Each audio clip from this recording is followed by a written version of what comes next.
Okay, so my album story took place here about 2.5 years ago in the stretch of road between Redruth and Cambourne, two rival towns with a long, detailed and beautiful history of beating up whoever they see outside at 1 in the morning. Unfortunately, I was one of those unfortunate sods outside at 1 in the morning, and I felt scared. I just missed the last bus home, and in an act that was described later as suicide, I decided to walk back, with only my iPod for company. Now, I know you really shouldn't listen to your iPod when you're out late at night, especially with nutters around who want to beat you up for something valuable, like your iPod. And then an album called Lycanthropy by Patrick Wolf came on.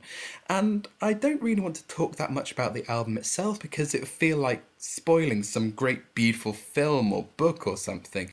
But just as a testament to how much it affected my 18-year-old mind, I stayed here for about 45 minutes and just cried and cried. It summed up for me exactly what it felt like to be a young man in the 21st century.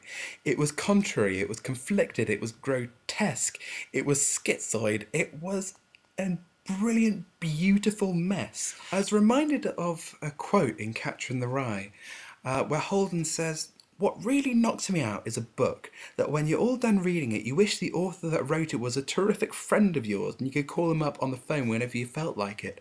I still want to call Patrick Wolf up on the phone and just ask how he did it. What was going through his mind at the time, what he thought the burden of masculinity was, and what the heroic response to that burden should be. Now, the album wasn't magic. It didn't change the fact that I was still in the no man's land between Redruth and Cambourne, extremely vulnerable, but somehow I didn't feel vulnerable. I felt huge. And ever since, I've associated this stretch of road not with feeling weak or feeling vulnerable, but feeling joyous and heroic. And for that, I thank you, Patrick Wolf.